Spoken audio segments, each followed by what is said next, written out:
Welcome, dear listeners, to this cozy mystery audiobook, Miss Marple and the Dark Cottage Truth. Inspired by the timeless tales of Agatha Christie, join the sharp-witted Miss Jane Marple as she unravels a puzzling enigma in the quaint English village of St. Mary Mead. Settle in with a cup of tea and let the story transport you to a world of subtle clues, charming villagers, and intellectual delight. This tale unfolds over 10 chapters, each brimming with intrigue. Our journey begins now. Chapter 1. The Shadow over the Cottage. In the sleepy village of St. Mary Mead, nestled amid rolling green hills and hedgerows blooming with wild roses, life moved at a gentle pace in the autumn of 1952.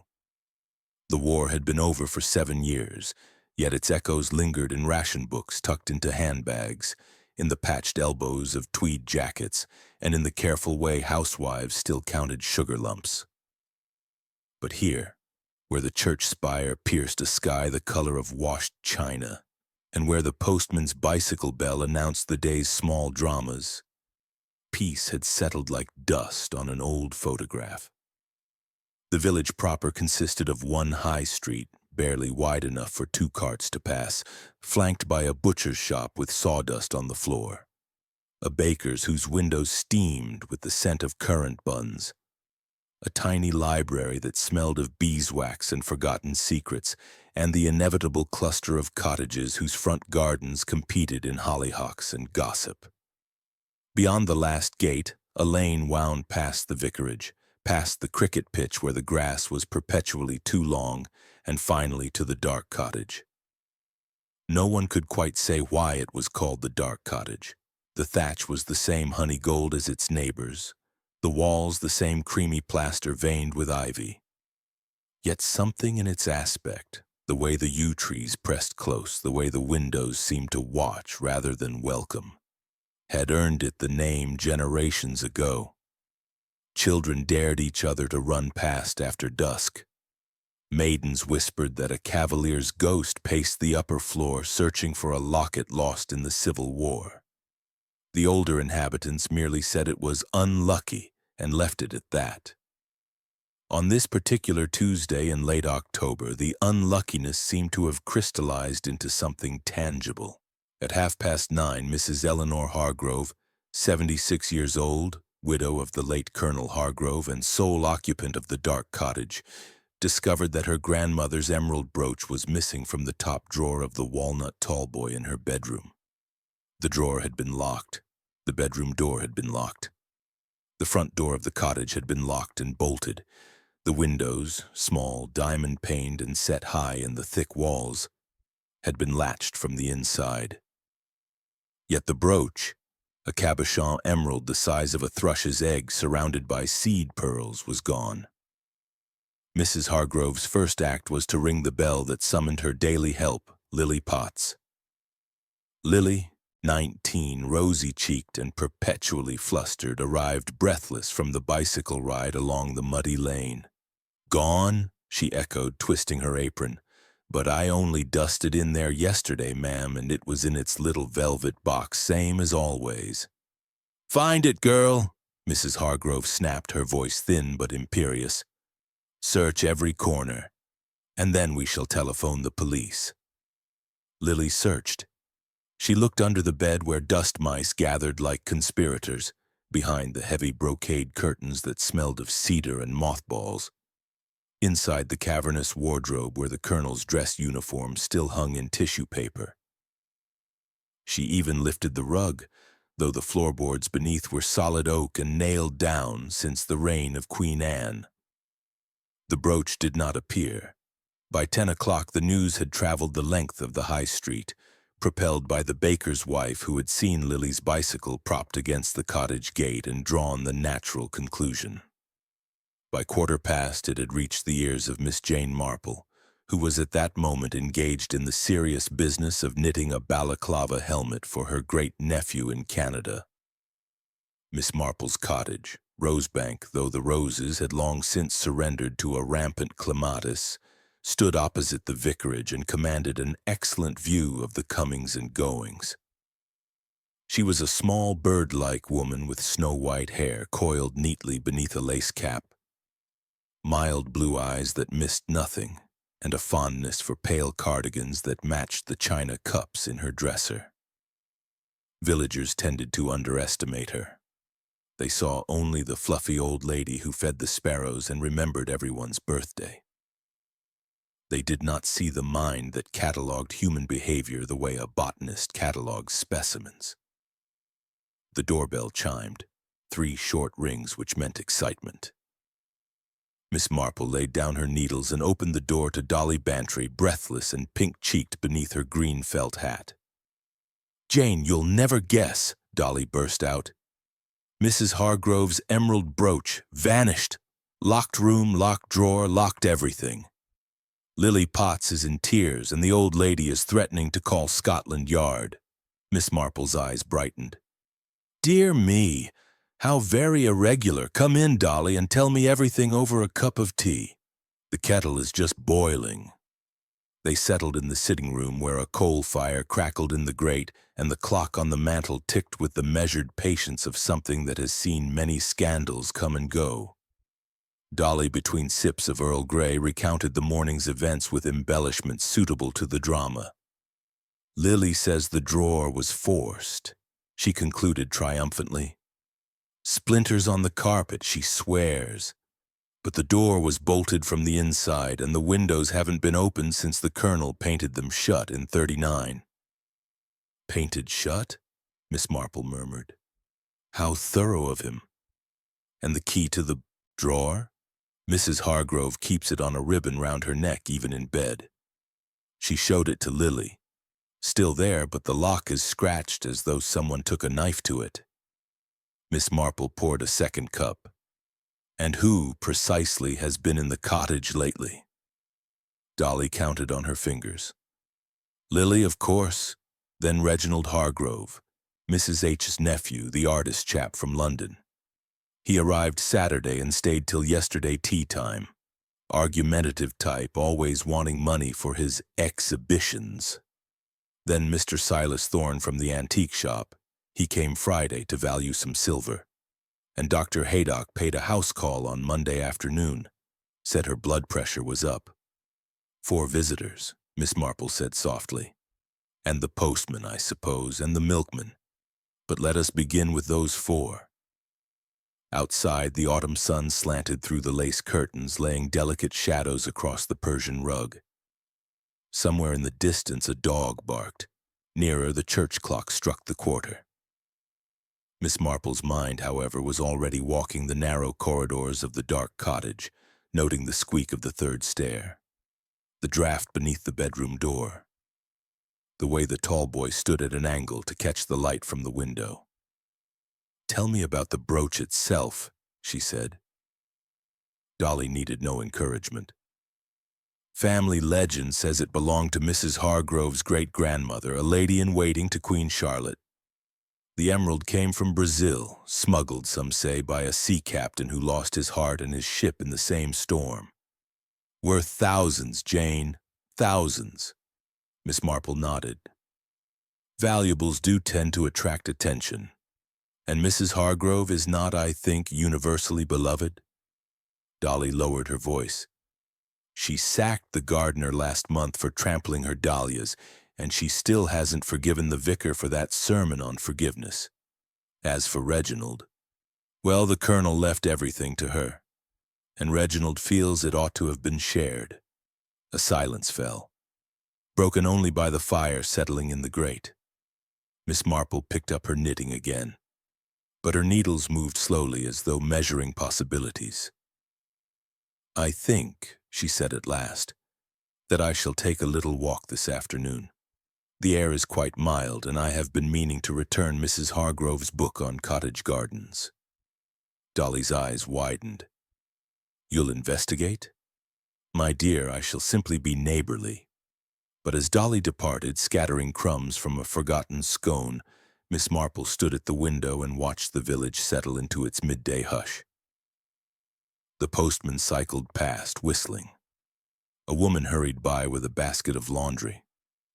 And there, lingering at the war memorial, was a tall man in a tweed coat, city cut, Miss Marple noted, and shoes too shiny for country lanes.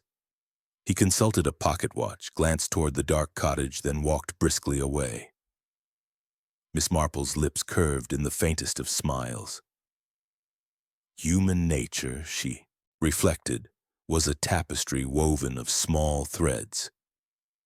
A muddy footprint, a scratched lock, a stranger's glance, and somewhere in that tapestry the emerald brooch lay hidden, waiting for the right pair of eyes to find the pattern. She finished her tea, rinsed the cup with care, and selected a sensible walking stick from the elephant's foot stand in the hall. The investigation, if one could call neighborly curiosity by so grand a name, had begun. Chapter 2. Whispers in the Village.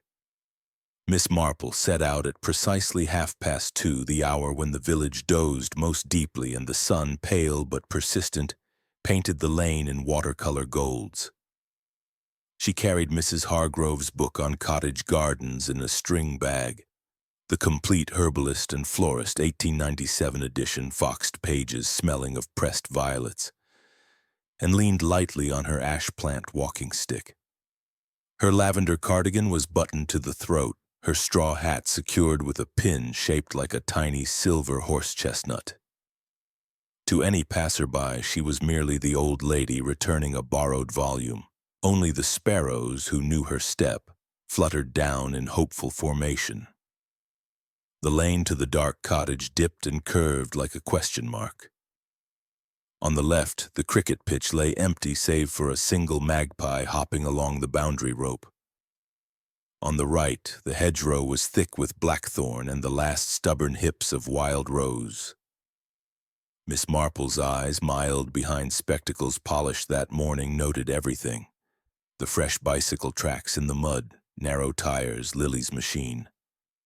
The place where a heavier boot had crushed the grass verge.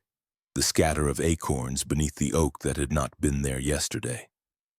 She filed each detail away the way a squirrel stores nuts for winter.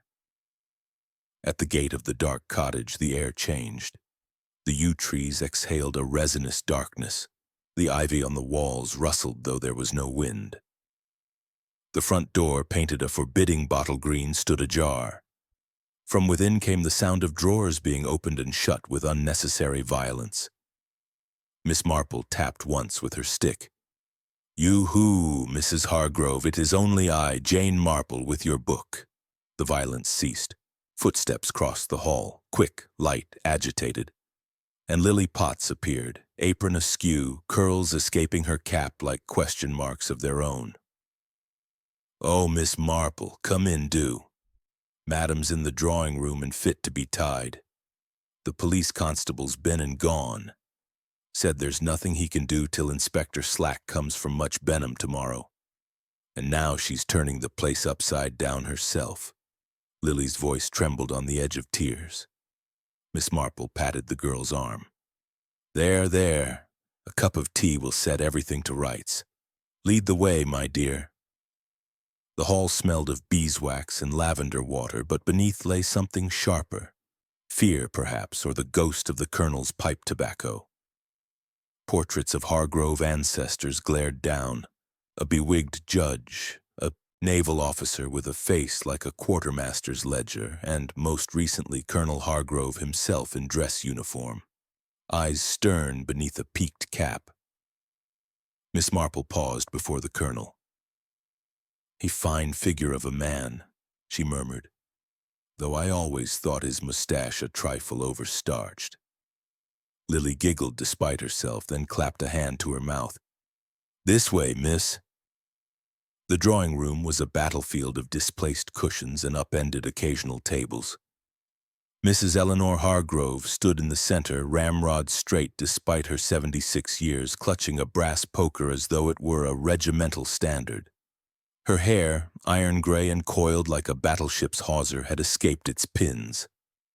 Her black bombazine dress rustled with indignation. "Miss Marple," she announced as though granting an audience to a minor foreign dignitary. "You have heard of my loss?" "I have indeed." Miss Marple laid the book on a side table, already crowded with photograph frames and a bowl of potpourri that had seen better decades. Dolly Bantry brought the news. "I am desolated for you." Mrs. Hargrove lowered the poker but did not relinquish it. "Desolated. The brooch was my grandmother's, given to her by the Duke of Albemarle himself, or so family legend claims. Emeralds of that water are not replaceable. And to think it vanished from a locked drawer in a locked room behind a bolted door." Her voice cracked like a whip. Miss Marple settled herself on a chintz sofa whose springs sighed in protest. "Perhaps if it is not too distressing, you might show me the scene of the crime. Sometimes a fresh pair of eyes." Mrs. Hargrove hesitated, pride warring with desperation. Desperation won.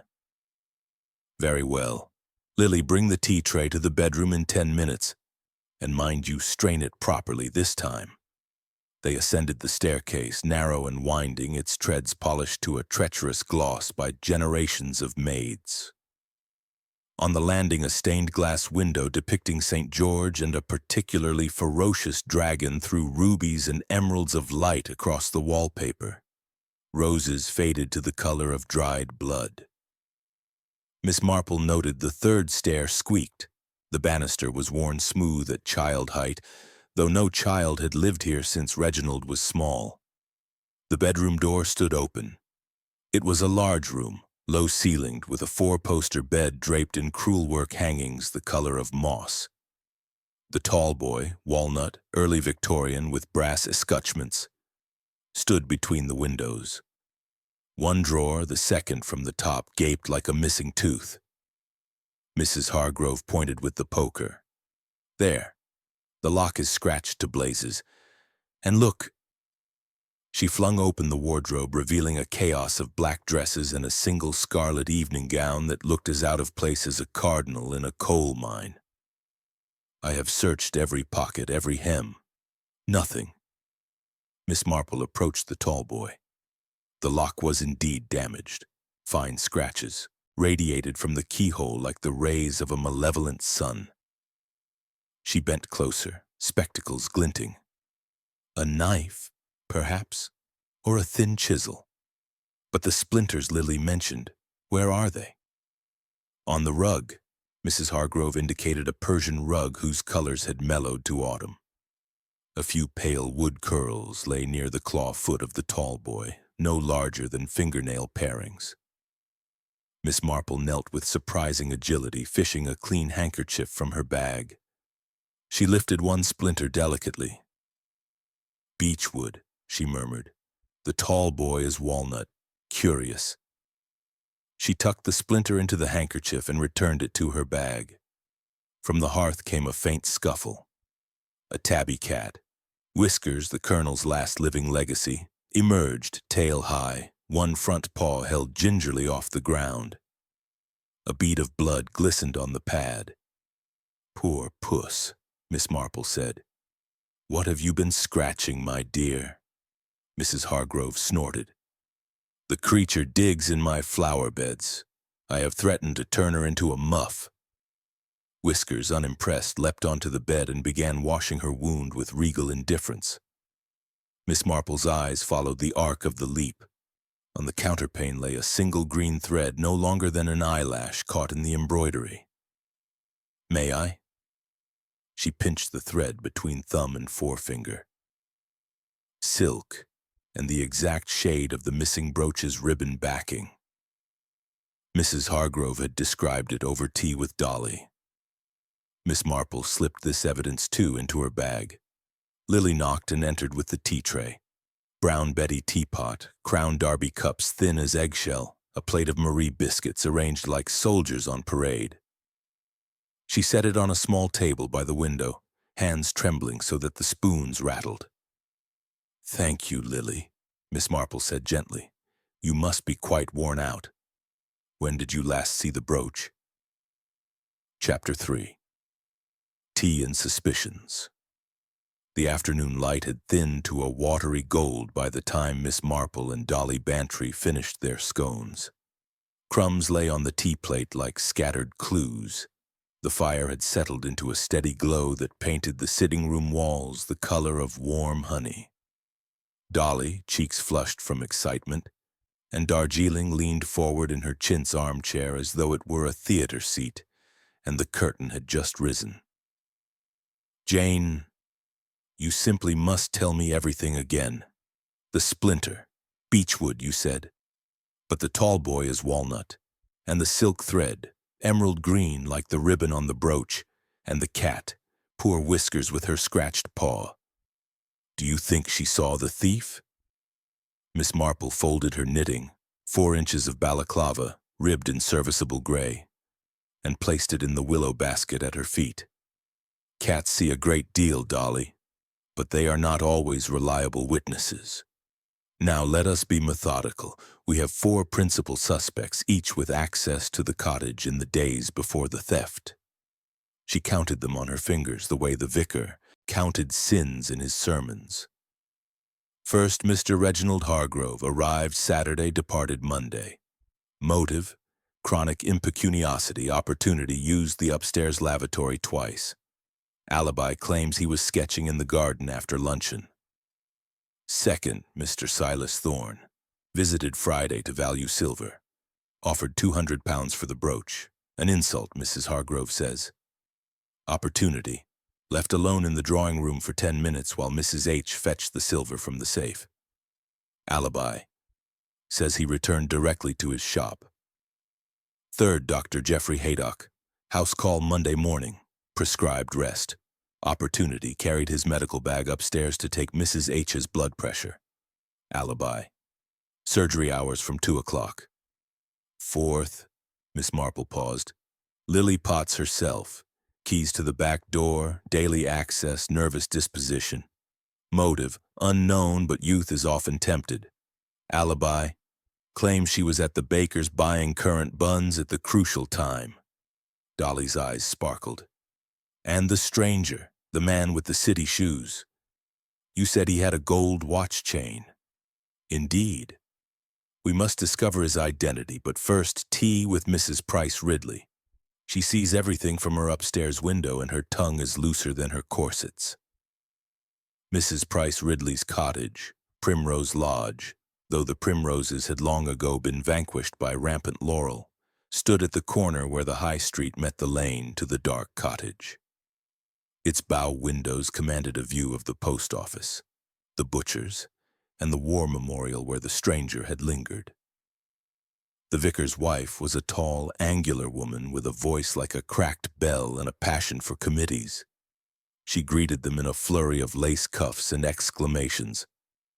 Miss Marple, Mrs. Bantry, what a coincidence. I was just writing postcards for the Missionary Society. Do come in, I have seed cake. The drawing room smelled of potpourri and righteous indignation. Photographs of African orphans competed for space with a stuffed owl under a glass dome. Mrs. Price Ridley poured tea from a silver pot engraved with the arms of a college she had never attended. Now, she said, settling her spectacles, you are come about the brooch. Dreadful business. I always said that cottage was unlucky. My aunt's second cousin once stayed there and lost a diamond ring. Never found, though they took up every floorboard. Miss Marple accepted a slice of cake. Indeed, but let us speak of recent events. You saw Mr. Reginald Hargrove on Monday? Mrs. Price Ridley leaned forward conspiratorially. I did. He cycled past at 2:20, red in the face, arguing with himself. Said something about modern art being unappreciated. Then he turned into the Blue Boar for a pint. The barmaid told my maid that he asked for credit, again. Dolly gasped. Debt! Precisely. Mrs. Price Ridley nodded so vigorously her lace cap slipped. And Mr. Thorne, well, I saw him Friday afternoon leaving the cottage with a parcel under his arm. Brown paper tied with string. He popped it into his motor car and drove off towards Much Benham. Said later it was a clock for repair, but clocks don't need brown paper. Miss Marple's mild eyes gleamed. And Dr. Haydock? Monday, 11 o'clock. Carried his bag upstairs, black Gladstone, scuffed at the corners, stayed 20 minutes. When he left, he looked flushed. Said Mrs. H's pressure was a trifle elevated.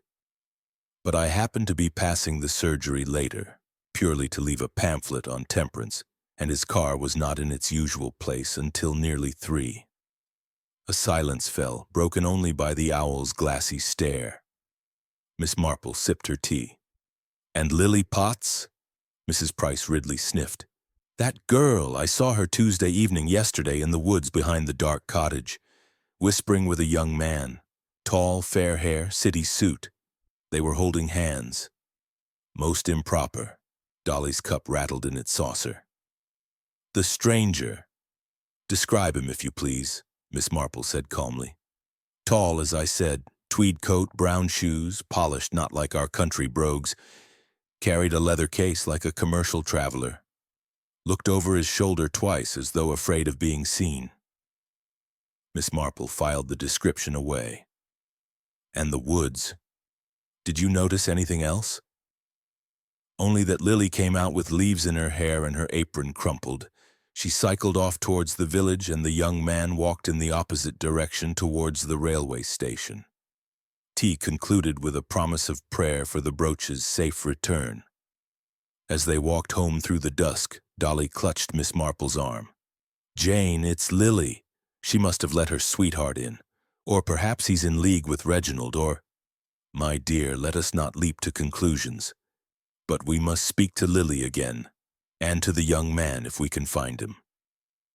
Rosebank was warm and lamplit. Miss Marple hung her hat on the elephant's foot stand and led Dolly to the sitting room, where the fire had been banked by her daily help, Clara.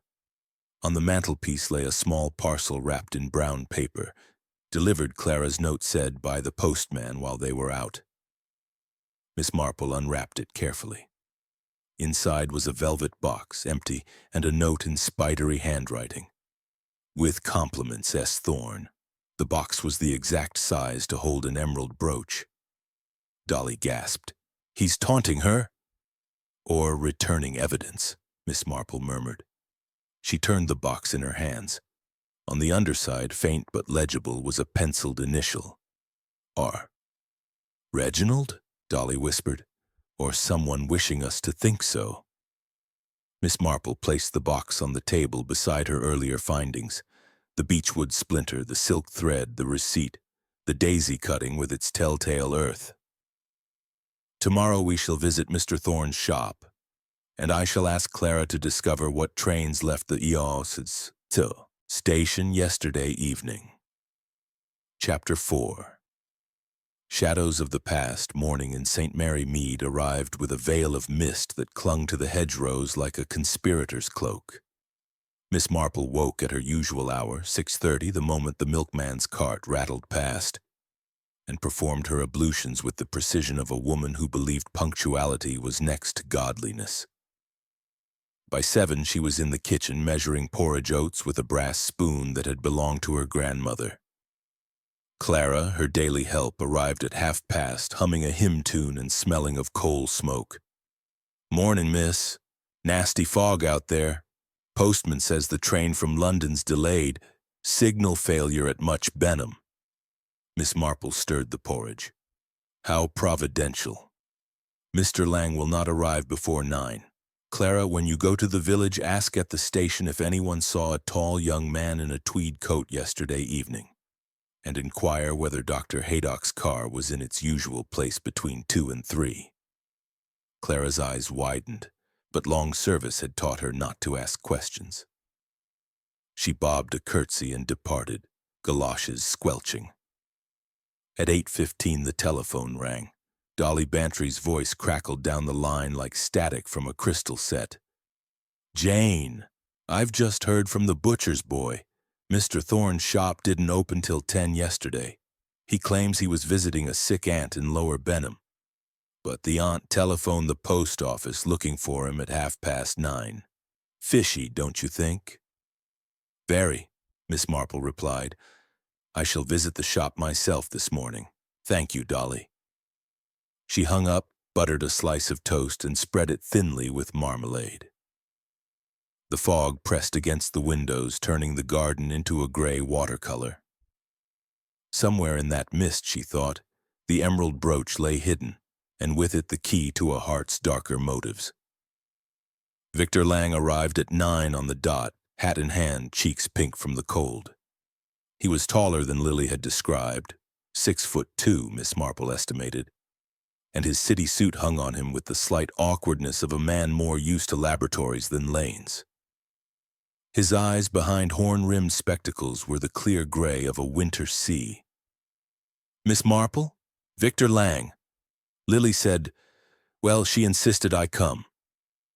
Miss Marple ushered him into the sitting room where a fresh fire crackled and the velvet box from Thorn lay on the table like an accusation. Lily hovered behind him, twisting her handkerchief. "Sit down, Mr. Lang.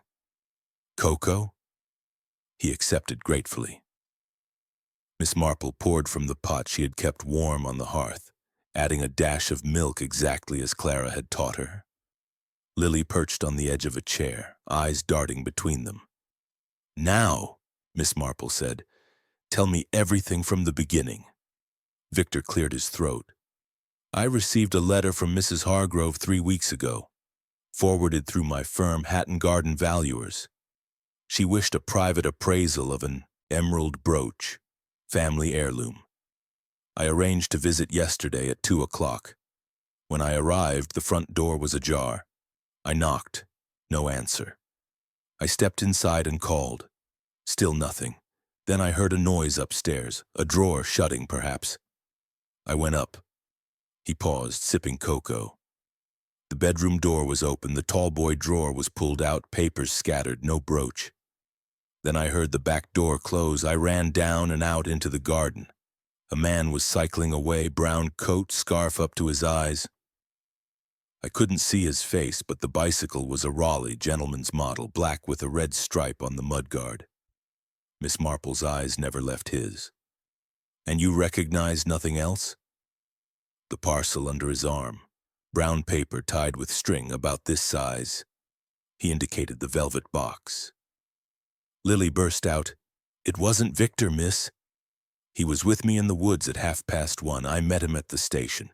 We walked and talked till he went to the cottage." Miss Marple nodded. "And after the man cycled away?" "I searched the garden. Found this." Victor reached into his pocket and produced a small object wrapped in tissue. He unfolded it carefully. A single seed pearl, perfectly round, the size of a pinhead. Miss Marple took it between thumb and forefinger. From the brooch's setting, it must have torn loose in the thief's haste. She placed the pearl beside the velvet box. "You did not go to the police." Victor flushed. Lily and I are engaged unofficially. I thought it would look suspicious, a stranger in the house the day of the theft. I intended to write to Mrs. Hargrove today, explain everything." Miss Marple considered him for a long moment.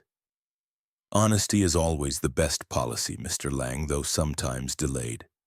You will both accompany me to the Dark Cottage this afternoon.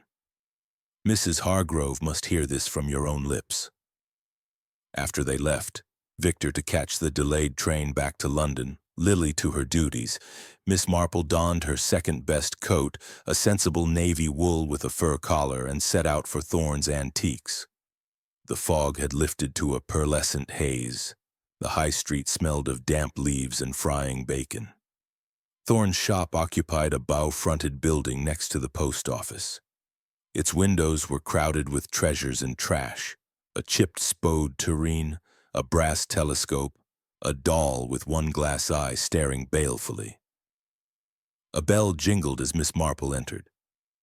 Silas Thorn emerged from the back room, rubbing his hands on a velvet cloth. He was a plump man in his 50s, with a waistcoat strained across his belly and small bright eyes like currants in a sweet pudding. "Miss Marple, an honor. Looking for a gift for that great nephew of yours?" "Perhaps later, Mr. Thorn. Today I am curious about emerald brooches." Thorn's smile faltered.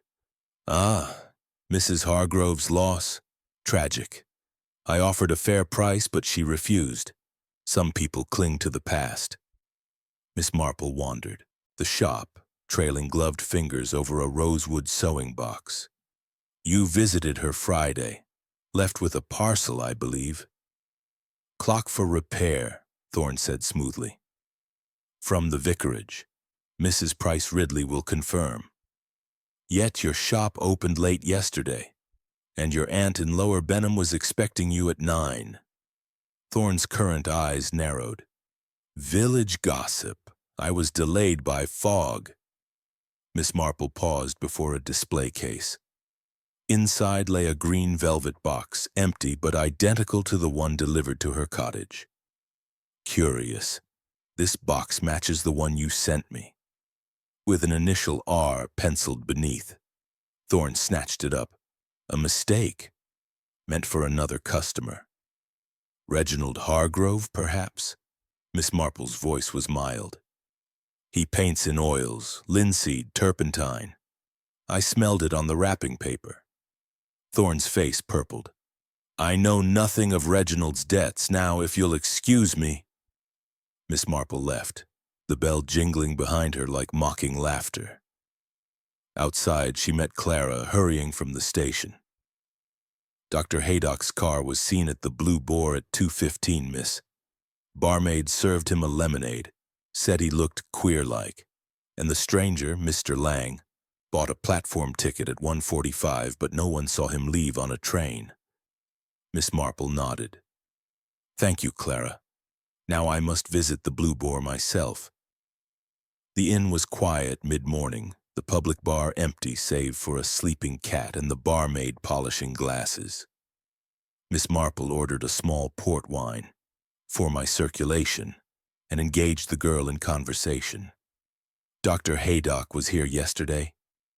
Aye, miss. Sat in the snug, staring at nothing. Left his prescription pad on the table, nearly forgot it. I ran after him with it. Miss Marple's heart quickened. May I see where he sat? The snug was a tiny room with horse brasses and a dartboard. On the windowsill lay a scrap of paper overlooked in the morning's sweep. Miss Marple unfolded it, a corner torn from a prescription pad bearing a faint ink smudge and the words Digitalis, 1 grain. She tucked it into her bag. Digitalis, foxglove, heart medicine. But Mrs. Hargrove's prescription had been for rest only. Chapter 5. The Hidden Path. The fog that had teased the village all morning thickened into a proper pea souper by the time the biscuit tin was unearthed. It rolled in from the river meadows in slow, deliberate waves, swallowing the yew trees, muffling the church bell, turning the dark cottage into a ship adrift on a milk-white sea. Miss Marple stood in the garden with Mrs. Hargrove, Dr. Haydock, and Lily Potts, the emerald brooch now pinned triumphantly to the widow's bombazine bosom like a battle honor. Yet the victory felt hollow. The note in the oilskin, fools look in drawers. Clever ones look deeper, hung in the air like an unanswered challenge. Mrs. Hargrove clutched the brooch with one hand and the tin with the other. Someone buried my property in my own garden and left mocking messages. I shall have the police here within the hour. Inspector Slack will come tomorrow as planned, Miss Marple said calmly. Tonight we must secure the cottage and think.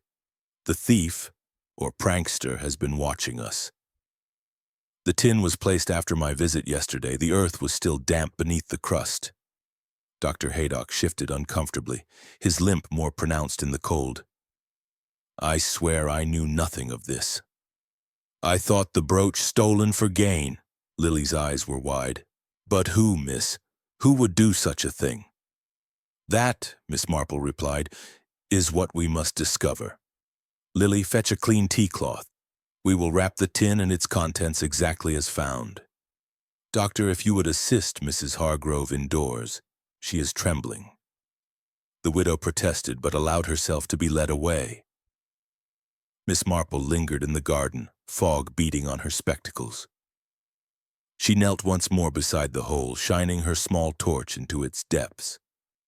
The sides were smooth, cut with a spade rather than a trowel. At the bottom lay a single beechwood splinter, identical to the one from the bedroom carpet. She pocketed it, then followed the flagged path to the back gate. The woods beyond were a wall of gray, but a narrow track, little more than a deer path, wound between brambles and hazel.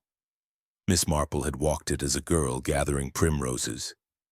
Now the nettles stung her stockings as she pushed through. 10 yards in, the path forked. To the left it led to the cricket pitch. To the right, deeper into the copse, toward an abandoned gamekeeper's shed. The shed had not been used since before the war. Its door hung ajar on leather hinges, its roof sagged under moss and ivy. Miss Marple stepped inside, the fog following like a curious ghost. The single room smelled of damp earth and fox.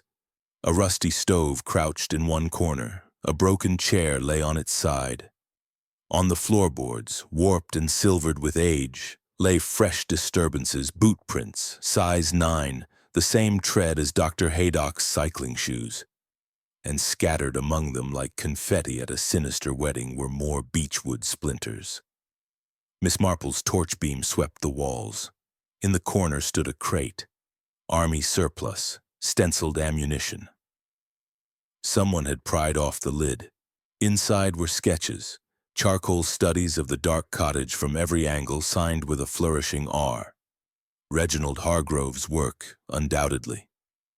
But beneath the sketches lay something else. A folded sheet of prescription paper torn from Dr. Haydock's pad, bearing the same digitalis notation as the scrap from the Blue Boar. And wrapped around it, a length of emerald green silk ribbon, torn, frayed, but unmistakably from the brooch's original backing. Miss Marple sat back on her heels. The shed was a clearinghouse for clues, a deliberate trail. Someone had gathered evidence from multiple suspects and planted it here for her to find. But why? She gathered the ribbon, the prescription sheet, and one sketch, choosing the least damaged, and tucked them into her bag. Then she noticed the floorboards. One near the crate was loose. She pried it up with her walking stick. Beneath lay a small cavity lined with oilskin. Inside, a second biscuit tin smaller than the first. She opened it carefully.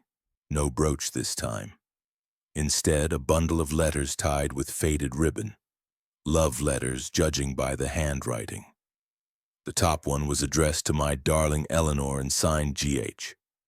The paper was yellowed, the ink browned, but the date was clear.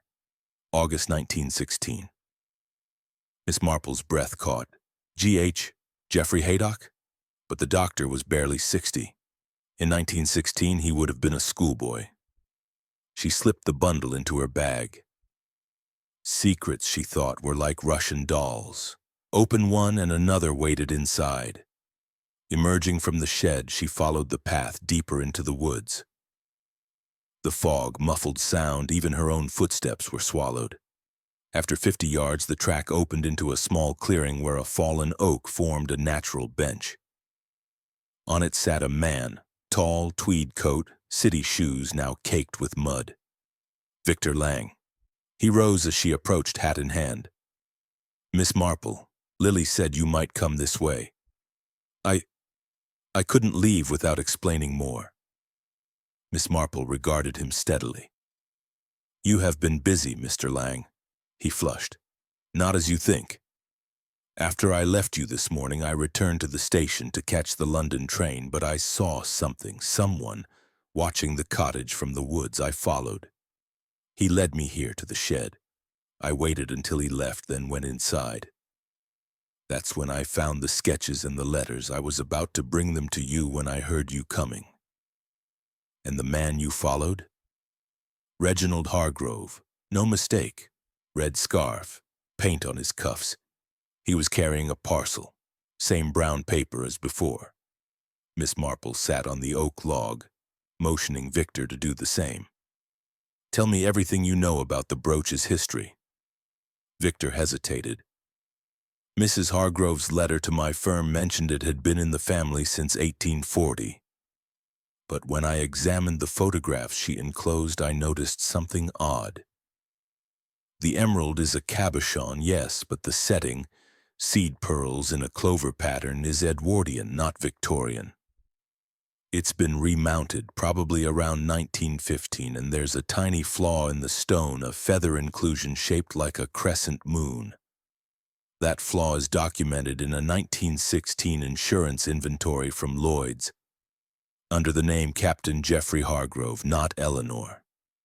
Miss Marple's eyes gleamed. The Colonel's elder brother, killed at the Somme, I believe. The brooch should have passed to him, then to his heirs. But Eleanor married the younger brother. Exactly. There's a codicil in the Colonel's will, sealed, never opened. Mrs. Hargrove's solicitor in Much Benham has it. If the brooch was Geoffrey's, Reginald might have a claim. Or someone else, Miss Marple murmured. Tell me, Mr. Lang, did Mrs. Hargrove know you were coming yesterday? He shook his head. I wrote to confirm, but the letter must have gone astray. I arrived unannounced. They sat in silence as the fog pressed closer. Somewhere an owl hooted, though it was barely 3 in the afternoon. Miss Marple rose. Chapter 6. Twists in the Tale. The fog lingered into Wednesday like a guilty secret, thinning only enough to reveal the church spire and the tops of the yews. Miss Marple woke before dawn, the events of the previous night circling her mind like moths around a lamp. She lay in bed listening to the milkman's cart, the distant whistle of the London train, the soft thud of the newspaper against the door. At 6 she rose, drew back the curtains, and watched the village stir. Smoke curling from chimneys, a baker's boy cycling with a basket of loaves, the postman already on his rounds. Ordinary life, yet beneath it ran currents of fear, greed, and long-buried love. She dressed with care. Gray wool skirt, cream blouse, the lavender cardigan that had seen many investigations, and went downstairs. Clara had left porridge simmering and a note. Inspector Slack telephoned. Will be here at 9 with Sergeant. Wants to see the brooch in the tin. Miss Marple buttered toast, spread it with Cooper's Oxford marmalade, and ate standing at the kitchen window. The fog was lifting. Patches of blue appeared like promises. At 8 o'clock, Dolly Bantry arrived, breathless and coatless despite the chill. Jane, I couldn't sleep. Dr. Haydock's child, Reginald, or someone else entirely. And the letters, did you read them all? Only the top one, Miss Marple replied, pouring tea. Enough to know Captain Geoffrey wrote to a woman named Rose. Rose Emmett, I believe. Village girl, worked at the manor before the war. Died giving birth in February 1917. The baby was registered as father unknown, adopted by a couple in Devon. Dolly's eyes widened. But Dr. Haydock delivered the child, kept the secret for Eleanor's sake. She paid his gambling debts in exchange for silence. The Colonel never knew. They were interrupted by a knock. Victor Lang stood on the step, hat dripping condensation. Miss Marple, I've been to the Blue Boar. The parcel is gone. Reginald must have collected it during the night. Miss Marple nodded. Expected. Come in. We have much to do before the inspector arrives. She laid out her evidence on the sitting room table like a museum display. The 2 biscuit tins, the oilskin note, the beechwood splinters, the silk ribbon, the seed pearl, the love letters, the prescription scrap, the sketch from the shed, the velvet boxes. One initialed R, one not. Victor added a fresh find. A railway ticket stub from Much Benham to London dated yesterday, found near the shed. Reginald's escape plan? Dolly wondered. Or another misdirection, Miss Marple said. Reginald wants us to think he has fled with the brooch. But the brooch is safe on Mrs. Hargrove's bosom. At 8:45 they walked to the dark cottage. The garden was sodden, the pergola dripping like a weeping willow. Mrs. Hargrove met them at the door, eyes red-rimmed but chin high. Dr. Haydock stood behind her, face haggard. "The inspector is coming," Mrs. Hargrove announced.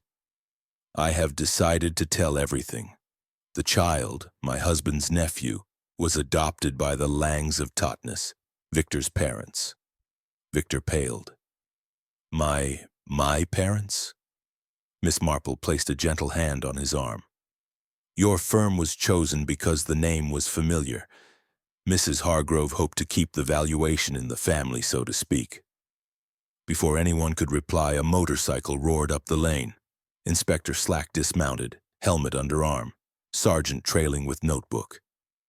Slack was a large man with a mustache like a boot brush and a manner that suggested the world was perpetually late for an appointment. "Miss Marple," he barked, "heard you've been meddling again. Let's see this famous brooch." Mrs. Hargrove unpinned it with trembling fingers. Slack examined it through a lens, grunted approval, then turned to the tins and notes.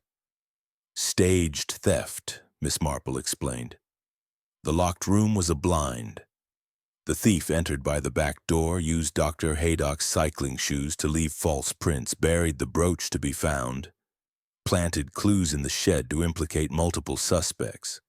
The goal was not gain, but exposure," Slack scowled. "Motive? Blackmail. Reginald Hargrove believed himself heir to the brooch through Captain Jeffrey. He discovered the letters in the colonel's effects after the funeral, orchestrated the drama to force Mrs. Hargrove to acknowledge the claim, or pay him to keep silent." Dr. Haydock spoke for the first time. "Reginald came to me Monday night, said he knew about the child, my child. Threatened to tell the medical council unless I helped stage the theft. I refused. Yesterday he must have acted alone." Slack snapped his notebook shut. "We'll pick him up at the station. London train leaves in 20 minutes. But Miss Marple raised a hand. "One moment. There is a garden fete this afternoon at the vicarage. Reginald will be there, selling his sketches for the church roof fund. He believes the drama has played out. The brooch returned, suspicion scattered. He will not flee until he has Mrs. Hargrove's answer." Slack considered, then nodded. "Very well, we'll take him quietly. No scene." The fete was in full swing by 2 o'clock. Despite the damp trestle tables groaned under Victoria sponges, jars of chutney, and knitted tea cozies. Children bobbed for apples. The Women's Institute served tea in the marquee. Reginald's stall was near the coconut shy, sketches pinned to a board, prices inked in red. He looked relaxed, almost jaunty, a glass of cider in hand. Miss Marple approached with Dolly and Victor. "Good afternoon, Reginald. Your sketches sell well?" "Like hot cakes, Aunt Jane." He grinned, but his eyes flicked to Mrs. Hargrove, who stood stiffly by the cake stall. "Family heirlooms are all very well, but art feeds the soul." Mrs. Hargrove marched over, brooch gleaming. "You will get nothing, Reginald. The codicil is destroyed. The child, Victor here, is the rightful heir, but I have made a new will. The brooch goes to the village museum." Reginald's smile vanished. "You can't—" "I can, and have." She turned to Inspector Slack, who had materialized beside the tombola.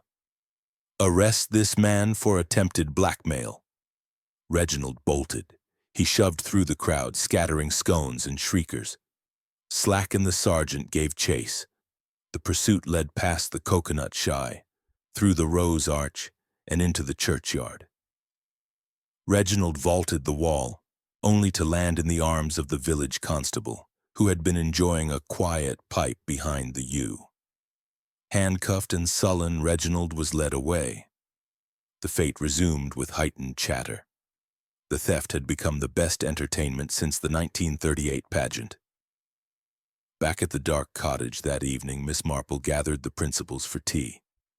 The drawing room was warm, the fire crackling, Whiskers purring on the hearthrug with her paw now bandaged in lint. Mrs. Hargrove poured from the best Crown Derby. Lily handed round scones. Victor sat beside Lily, their engagement now official. Dr. Haydock raised a cup in salute. "To Truth and to Miss Marple." Miss Marple smiled. "To observation. The beechwood splinters were the key. The tall boy is Walnut. The splinters came from a crate in the shed, Reginald's shipping crate for his paintings. He broke it open to hide the letters, scattered splinters to lead us there. The cycling shoes were borrowed from the doctor's hallway Monday night. The parcel at the Blue Boar contained blank canvases, Reginald's alibi for London. He planned to sell the sketches, claim the brooch was pawned, and vanish." Mrs. Hargrove fingered the emerald. "But why bury it at all? To force your hand.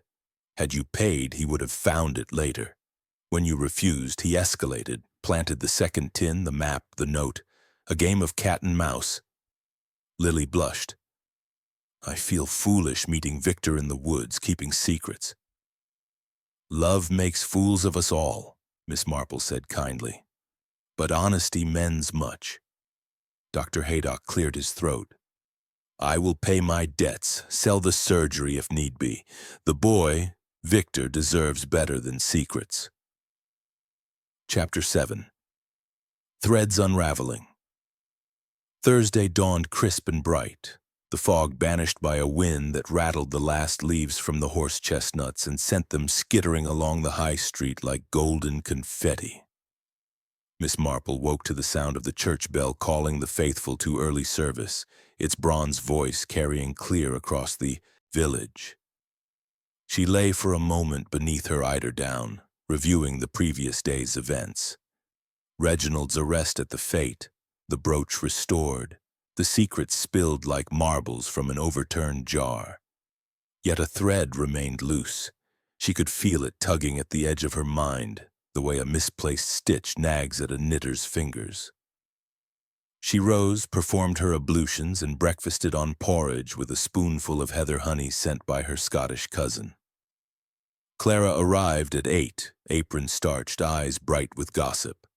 "Morning, miss. The whole village is talking. Reginald spent the night in the Much Benham cells. Inspector Slack says he'll be charged with attempted theft and blackmail. Mrs. Hargrove has engaged a London solicitor to rewrite her will. And Dr. Haydock has put the surgery up for sale. Sign went up at dawn." Miss Marple buttered a second slice of toast. "And Mr. Thorne closed his shop. Sign says gone to visit relatives. But the baker's boy saw him loading boxes into his van at 6 o'clock, heading for the London road." Miss Marple nodded. "We must speak to Mr. Thorne before he vanishes entirely, and I wish to examine Reginald's studio one last time." The studio was a converted stable behind the Blue Boar, rented by Reginald for the summer. The landlord, Mr. Polk, let them in with a grumbling key. The air smelled of turpentine and damp plaster. Canvases leaned against walls like drunks at closing time. A half-finished portrait of Mrs. Hargrove glowered from the easel, eyes too sharp, mouth too thin, the emerald brooch rendered in poisonous greens. Miss Marple moved methodically. She opened drawers, lifted dust sheets, peered behind stacks of frames. In a corner stood the broken ammunition crate from the shed, its beechwood lid splintered. She ran a finger along the jagged edge, fresh breaks no more than a week old. Beneath the crate lay a bundle wrapped in oilskin. More sketches, but these were different. Architectural plans of the Dark Cottage, every door and window measured, the tall boy drawer marked with a red X. Dolly, who had joined them, gasped. He was planning the theft for months, or studying impossibility, Miss Marple murmured. She unfolded the largest plan. In the margin, in Reginald's spidery hand, key under geranium pot, LP careless. Another note, cat digs at night, used to distract. She folded the plans carefully. Reginald observed everyone, Lily's habit of hiding the key, Whisker's nocturnal wanderings, Dr. Haydock's shoes left to air. But observation is a two-edged sword. In a tin box on the windowsill, she found paint tubes, Windsor and Newton oils expensive, and a receipt from a London art supplier dated September.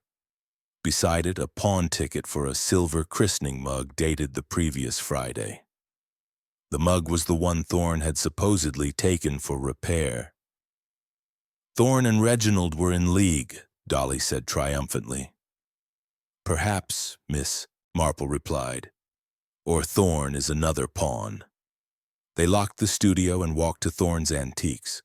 The shop was shuttered, but the side door stood ajar. Inside, chaos reigned. Display cases empty, shelves bare, only dust and echoes remaining. In the back room, they found Thorne himself, portly and sweating, cramming ledgers into a carpet bag. "Mr. Thorne," Miss Marple said mildly, "going on a journey?" He jumped, scattering papers. "Miss Marple, I have family in Torquay, urgent business. Yet you leave debts unpaid.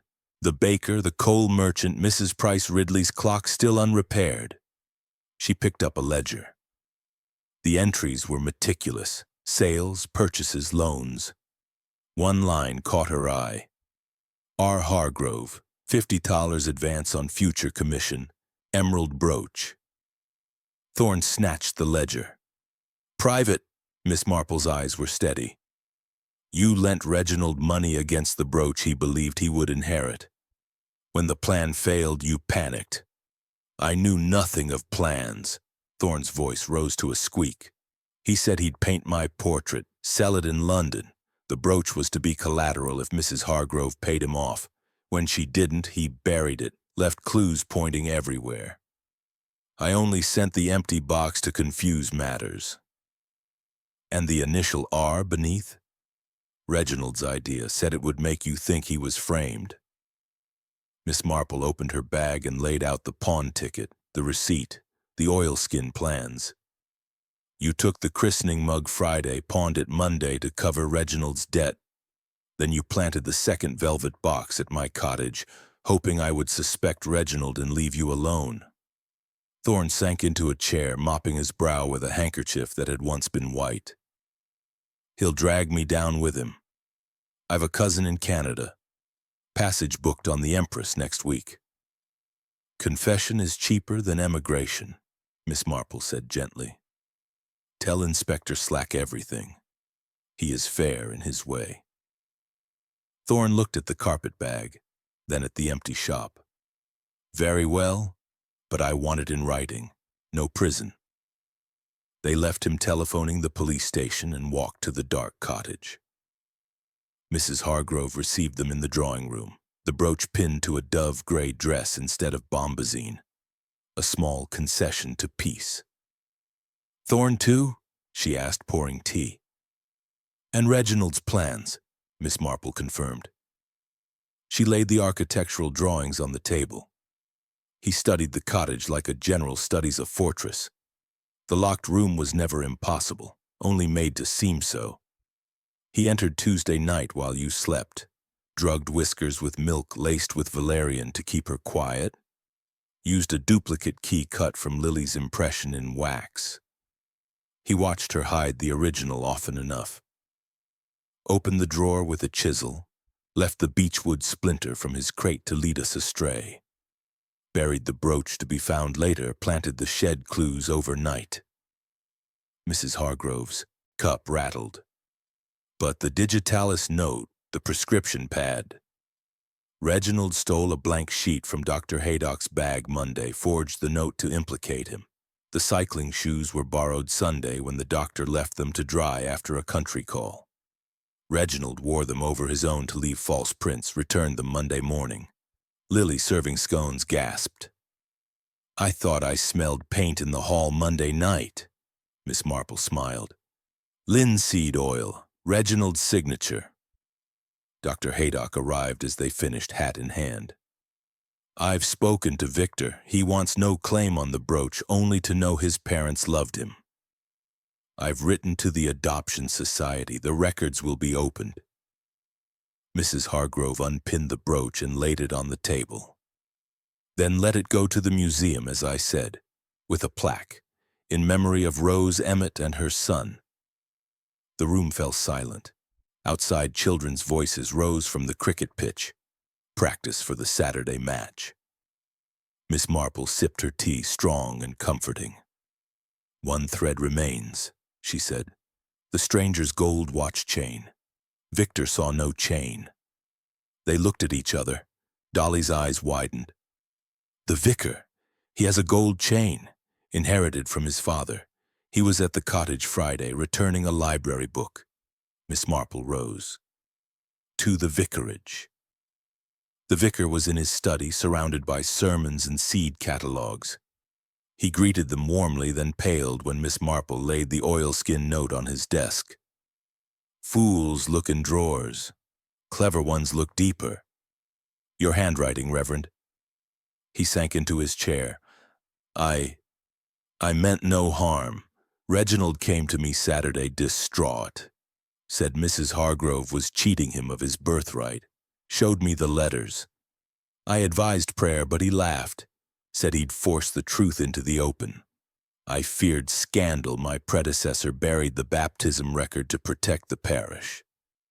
When the brooch vanished, I thought to help by leaving clues. Anonymous notes, the buried tin. I wanted the truth known without my name attached. Miss Marple's voice was gentle. "You dug in the garden Tuesday night?"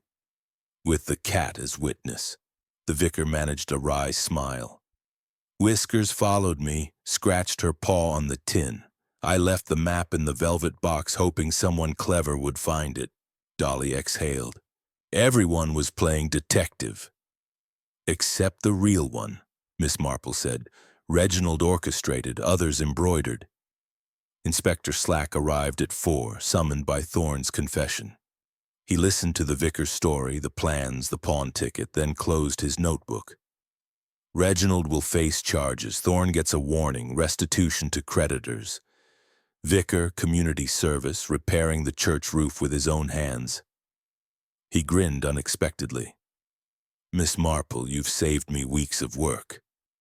As Slack departed, Mrs. Hargrove pressed the brooch into Miss Marple's hands.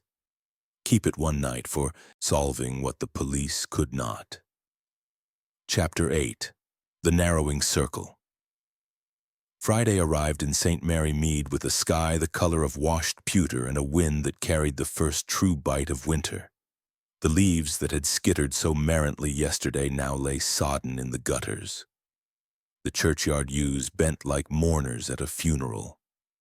Miss Marple woke to the sound of rain against the window panes, a soft, persistent drumming that matched the rhythm of her thoughts. The case was all but closed. Reginald in custody, Thorne confessing, the vicar chastened, the brooch destined for the museum. Yet a small, nagging discord remained, like a single wrong note in an otherwise perfect sonata. She rose, drew the curtains, and watched the village huddle beneath umbrellas. The postman cycling with his cape flapping. Mrs. Price Ridley hurrying to the butcher's with a basket over her arm. The baker's boy sheltering beneath the shop awning. Ordinary lives, yet each touched by the drama of the dark cottage. Miss Marple dressed with her usual care, navy skirt, cream blouse, the lavender cardigan now joined by a wool shawl against the chill, and went downstairs. Clara had left a note beside the porridge. Inspector Slack telephoned. "Reginald refuses to sign confession until he speaks with you. Says it's a matter of honor." Miss Marple buttered toast, spread it thinly with marmalade, and considered. Honor from Reginald? The word sat oddly on a man who had staged theft, forgery, and blackmail. She telephoned the Much Benham police station and arranged a visit for 11 o'clock. The drive to Much Benham took 20 minutes along lanes slick with rain. The police station was a red brick building with a blue lamp and a sergeant who smelled of wet wool. Inspector Slack met her in the corridor, mustache bristling. "He's a cool one, Miss Marple. Claims the whole thing was a prank. Says the brooch was never in danger, just hidden to teach his aunt a lesson. Wants to talk to you alone." The interview room was bare, a table, 2 chairs, a high window filmed with rain. Reginald sat handcuffed to the table leg, but his posture was easy, almost lounging. His red scarf was gone, replaced by a prison-issue tie, but the paint stains on his cuffs remained. "Aunt Jane," he greeted as though they were meeting at the fete. "You've come to gloat." "I've come for the truth," Miss Marple replied, taking the opposite chair. "The full truth, Reginald. No more games." He leaned forward, eyes bright. "Games? Life is a game. Aunt Eleanor hoarded her secrets like a dragon hoards gold. I merely breathed a little fire." Miss Marple opened her bag and laid out the evidence in a neat row. The oilskin plans, the forged prescription, the pawn ticket, the seed pearl on its ribbon. "You planned for months. Observed Lily's key, Dr. Haydock's shoes, Thorne's greed, drugged the cat, chiseled the drawer, buried the tin. Why?"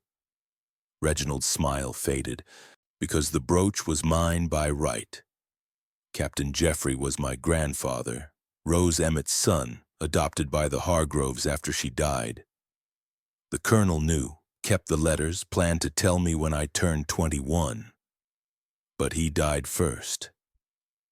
Eleanor burned the will, claimed everything. I found the letters in his desk after the funeral. She laughed when I confronted her, said I'd get nothing but debts." Miss Marple's voice was gentle. "So you staged the theft to force her hand." "I staged a revelation. The locked room was theater. Entered by the back, left by the front, bolted from inside with a string and a bent nail the way Whodunit escapes handcuffs.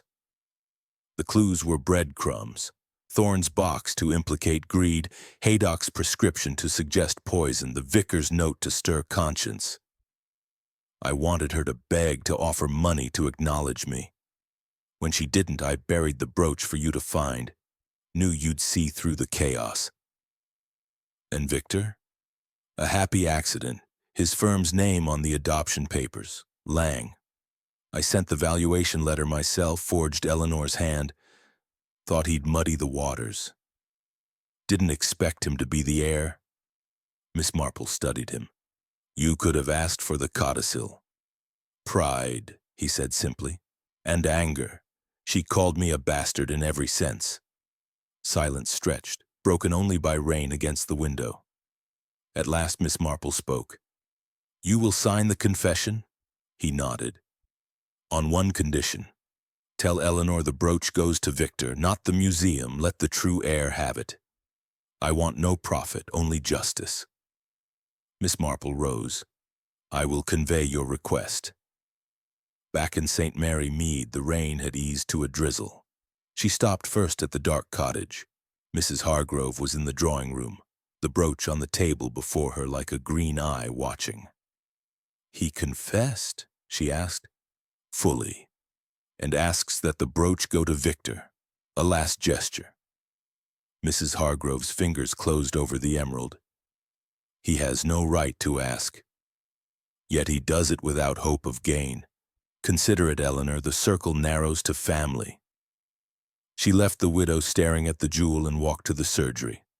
Dr. Haydock was packing books into crates, his limp pronounced. "Victor has accepted the truth," he said.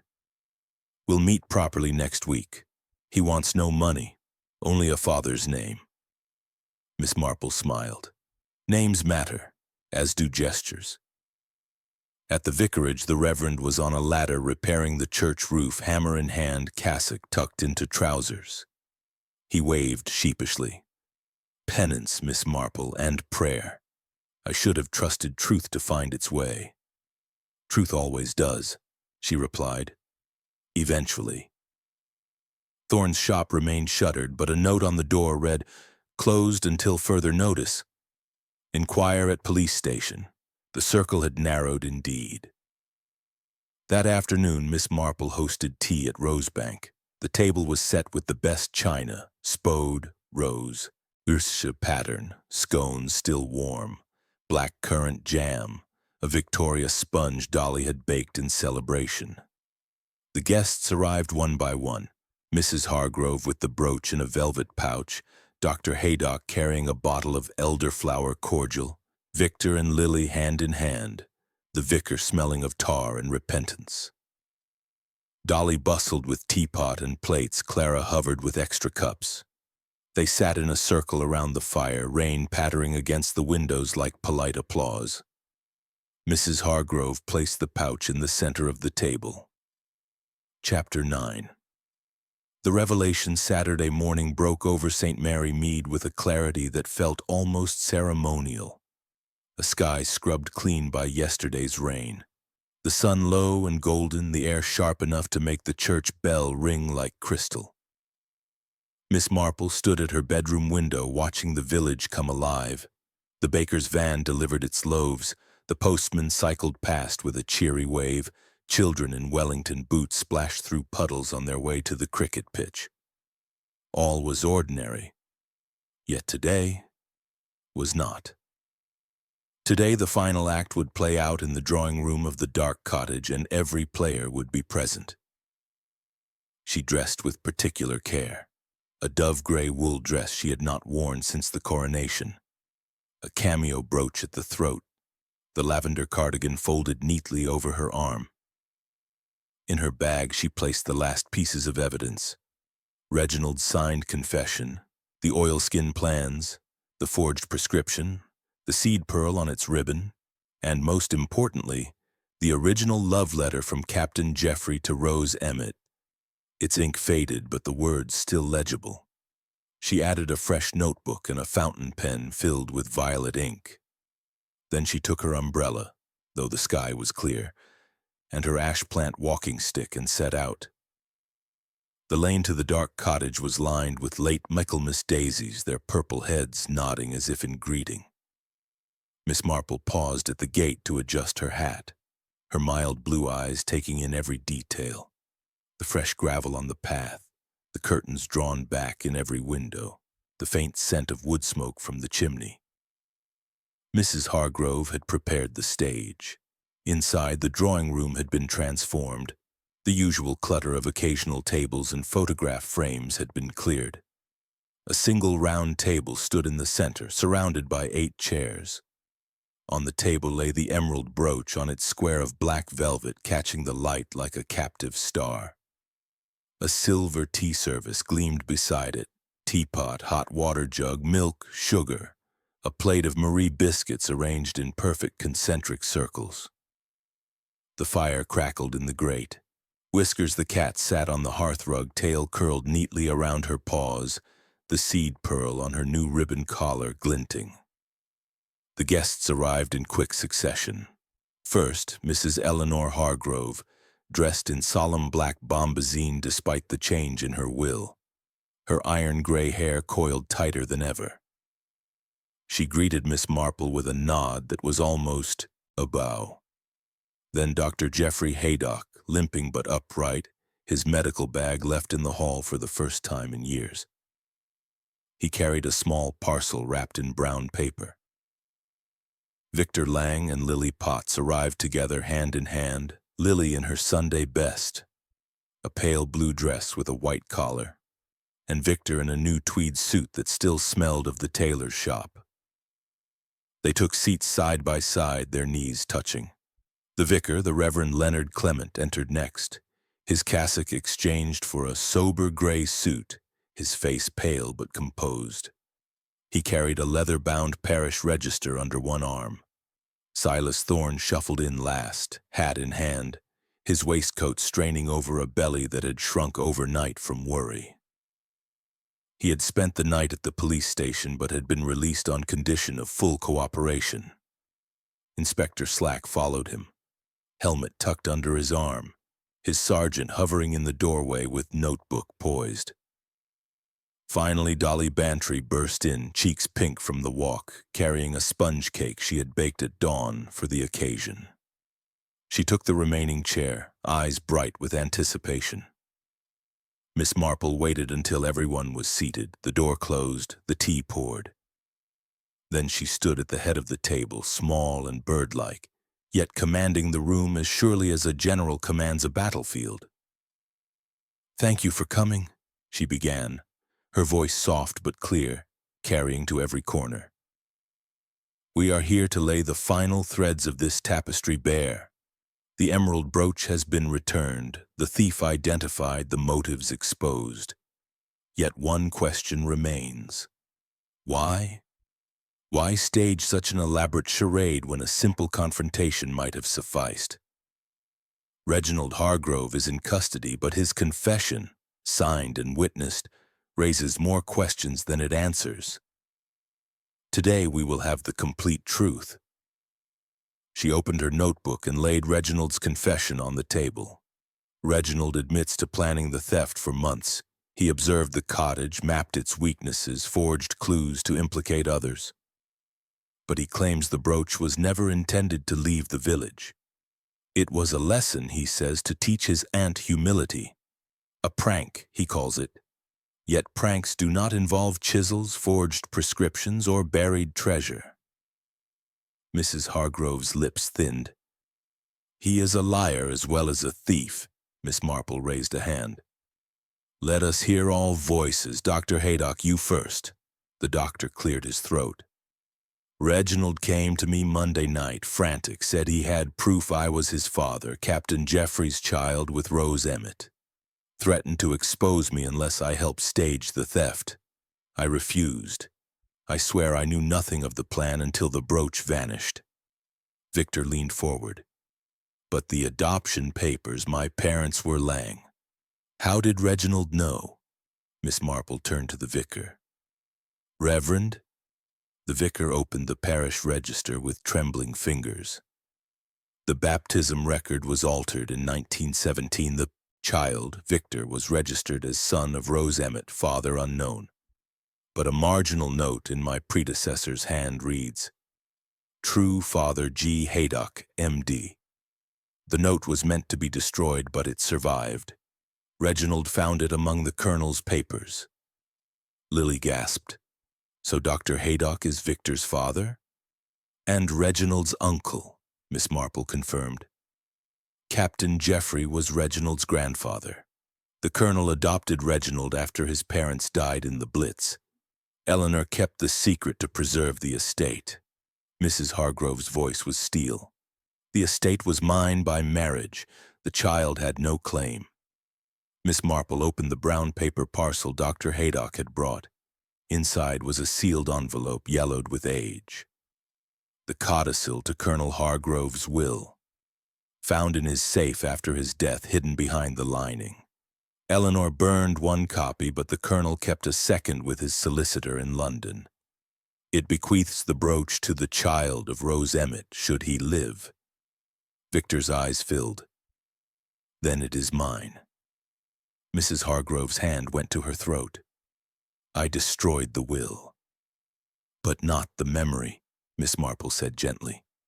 Reginald found the letters, the marginal note, the insurance papers. He confronted you. You laughed, so he acted. She laid the oilskin plans on the table. These show every detail. The string bolt, the wax key, the valerian milk for the cat. He entered Tuesday night at 2 a.m. while you slept. Used Lily's key, impression taken weeks before. Opened the drawer, left the splinter, buried the tin. The clues in the shed were planted Wednesday night after I visited the cottage. He wanted us to suspect everyone. Thorne, Haydock, the vicar, even Lily. Chaos to force your hand. Thorne mopped his brow. He owed me £50. Said the brooch would cover it. I sent the empty box to muddy the waters. The vicar hung his head. I left the map, thought to guide the truth without scandal. Miss Marple turned to Inspector Slack. Reginald's prank was blackmail in all but name. He hoped Mrs. Hargrove would pay to keep the secret. When she didn't, he escalated. Buried the brooch, left the note, planned to find it later and claim heroism. Chapter 10. Morning tea and clarity Sunday rose over St. Mary Mead like a benediction. Pale November sun gilding the frost on the thatch. The church bell calling the faithful to matins with a voice mellowed by centuries. Miss Marple woke to the scent of wood smoke drifting through her bedroom window, and the soft clink of Clara setting the breakfast tray outside the door. She lay for a moment beneath the eiderdown, listening to the village stir. The milkman's cart, the baker's boy whistling Jerusalem, the distant lowing of cows from the water meadows. All was as it should be, and yet everything had changed. She rose, performed her ablutions with the precision of ritual, and opened the tray. Porridge with heather, honey, a brown egg and a knitted cozy toast in a silver rack, Cooper's Oxford marmalade, and a pot of Earl Grey steaming gently. Clara had added a sprig of late rosemary from the garden. For remembrance, the note read. Miss Marple smiled. Clara understood. She ate at the small table by the window, watching the lane come alive. Mrs. Price Ridley hurried past with her prayer book clutched like a shield. The vicar cycled by in his cassock, hammer still tucked in his belt from yesterday's roof repairs. Lily Potts pedaled toward the dark cottage, her bicycle basket filled with Sunday joints from the butcher. The emerald brooch was no longer pinned to Mrs. Hargrove's bosom. It rested now in a velvet-lined case at the museum awaiting its plaque. But its story lingered in every doorstep conversation, every nod over garden walls. At 10 o'clock the doorbell chimed. 3 short rings, Dolly's signature. Miss Marple descended to find her friend on the step, cheeks pink from the cold, carrying a wicker hamper. Jane, I've brought provisions. We're invited to the Dark Cottage for 11s. Mrs. Hargrove's command performance. Everyone's coming. Victor, Lily, Dr. Haydock, the vicar, even Mr. Thorne. Inspector Slack sent his regrets, paperwork in much Benham, and I've baked scones, clotted cream, strawberry jam, and a seed cake with caraway. We must celebrate properly. Miss Marple took her coat and hat. Celebrate or lay the final ghost? Both, Dolly said firmly. Come along. The sun's shining and the world feels new. They walked arm in arm along the lane, the frost crunching beneath their sensible shoes. The dark cottage stood bathed in light, its windows thrown open despite the chill. Ivy leaves sparkling like emeralds. Whiskers sat on the gatepost, tail curled, the seed pearl on her ribbon collar catching the sun. She mewed once as they passed, then leapt down to lead them up the path like a feline usher. The drawing room had been restored to order, cushions plumped, photographs dusted, the round table now laid for tea with the best spode and a lace cloth starched to perfection. A coal fire blazed. The air smelled of beeswax, wood smoke, and something sweeter. Hope, perhaps. Mrs. Hargrove greeted them at the door, dressed in soft, dove-gray wool instead of bombazine, her hair less severely coiled. The lines around her mouth had eased. Her eyes, for the first time Miss Marple could remember, held warmth. Miss Marple, Mrs. Bantry, come in. The others are here. They were indeed. Dr. Haydock stood by the fireplace, leaning on his stick but smiling. Victor and Lily sat close on the sofa, hands entwined. The vicar hovered near the window, turning his hat in nervous circles. Mr. Thorne occupied a chair by the door, diminished but present, a ledger on his knee. A new face completed the circle. Miss Emma Lang, Victor's aunt from Totnes, a plump woman in sensible tweed who had arrived by the morning, trained to meet her nephew. Mrs. Hargrove rang a small silver bell. Lily entered with the tea tray.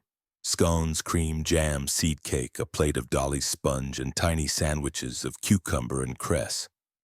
She poured with steady hands, her apron crisp, her eyes bright with happiness.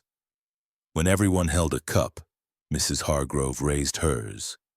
To truth, she said simply, and to those who find it gently. They drank. The fire crackled. Whiskers leapt onto the table, sniffed a scone, and settled beside the empty velvet case that had once held the brooch. Miss Marple set down her cup. We are gathered not for drama, but for clarity. The mystery is solved, the culprit confessed, the heir acknowledged.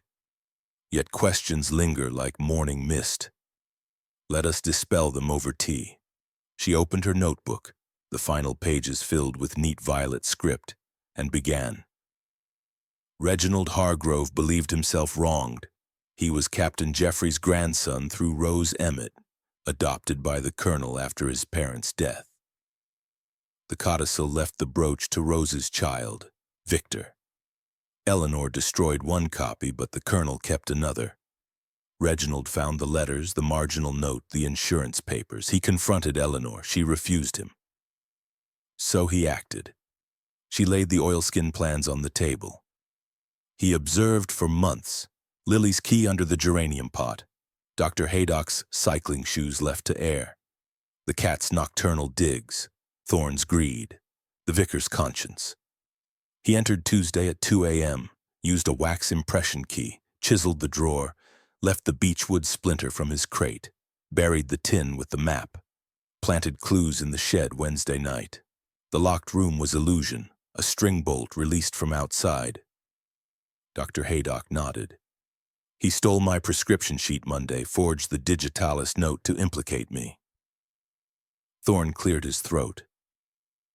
I lent him money against the brooch, sent the empty box to confuse. The vicar spoke softly. I left the map, hoping truth would surface without scandal. Victor smiled at Lily. I arrived unannounced. Reginald's forged letter. Thought to value the brooch, found chaos instead. Miss Marple continued. Reginald's goal was exposure, not theft.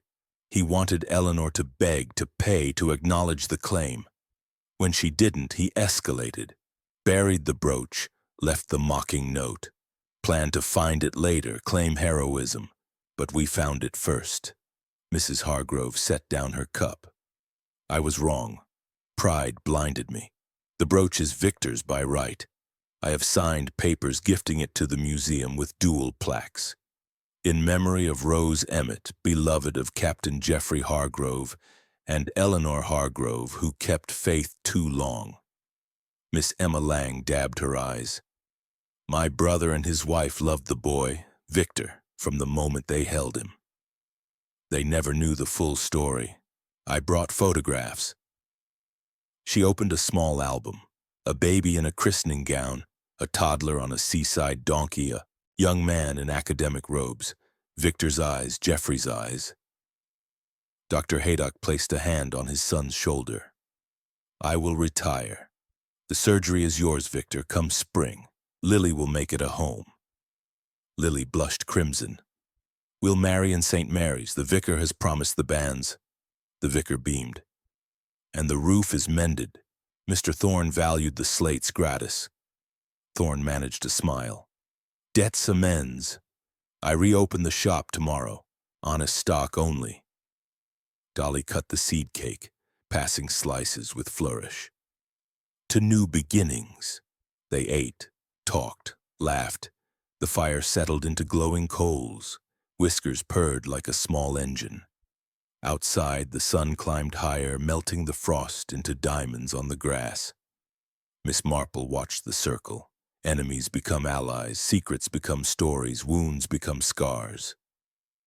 Human nature, she reflected, was resilient as ivy, clinging, climbing, finding light through cracks.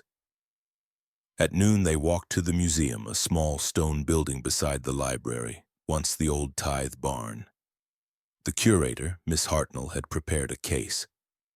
Black velvet spotlight, brass plaque already engraved. Victor laid the brooch in its nest. The emerald caught the light, throwing green flecks across the walls like forest shadows. Mrs. Hargrove spoke the dedication. To truth gently told, and love long delayed. They stood in silence as the curator locked the case. Then, arm in arm, they returned to the cottage for sherry, Mrs. Hargrove's first in years. The vicar proposed a toast to Miss Marple. To the lady who sees patterns where others see only threads. She raised her glass, eyes twinkling. To St. Mary Mead, where every mystery ends in tea. Laughter filled the room. Outside, the church bell rang the hour, 1 o'clock. Children played on the green. The baker's boy cycled past with empty baskets. Life resumed its gentle rhythm.